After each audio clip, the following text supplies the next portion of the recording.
Mesdames, Mademoiselles et Messieurs, bienvenue sur le journal de ce jour.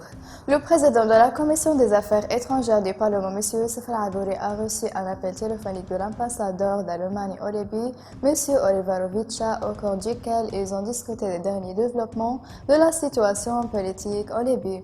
El-Agouri a souligné l'attachement du Parlement aux résultats de la conférence de Berlin et au retour du dialogue politique d'une manière qui conduise à une sortie de la situation actuelle.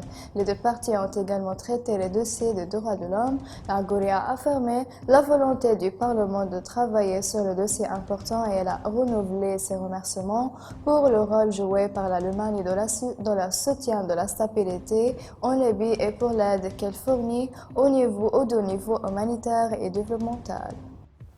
La compagnie de l'électricité Benghazi a annoncé que les camions du Cap Oran n'avaient pas atteint la station-service de Siré jusqu'à présent, ajoutant que le bilan du Cap Oran traité était de 1,8 million de litres, ce qui a entraîné l'émergence d'un signal d'avertissement de bas niveau du Cap Oran.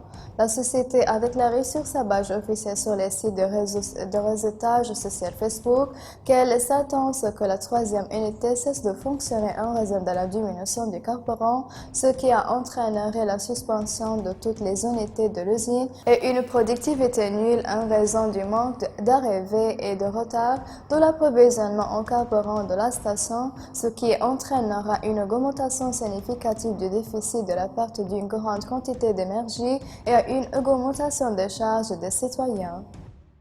Le directeur de bureau d'information de l'hôpital général Hawari Han El-Arabi a annoncé jeudi le décès d'une femme âgée en raison de son infection par le virus corona immigrant, en plus la guérison de 3 cas de virus.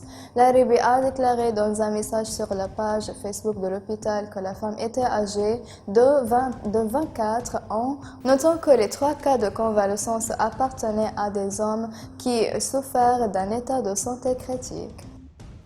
Le conseil directeur de la municipalité de Tobruga a annoncé le début de l'enregistrement des citoyens libyens souhaités de se rendre en Égypte, car cela est intervenu après l'autorisation de reprendre la route entre la Libye et l'Égypte à travers les ports de Msaïd et de Saloum. Le conseil a noté que l'enregistrement ne comprend que les citoyens de la région orientale de la Sanouf à l'ouest de Msaïd, à l'est jusqu'à Kufra et au sud. Mesdames et messieurs, la fin des résumés. Merci de m'avoir attiré votre attention et au revoir.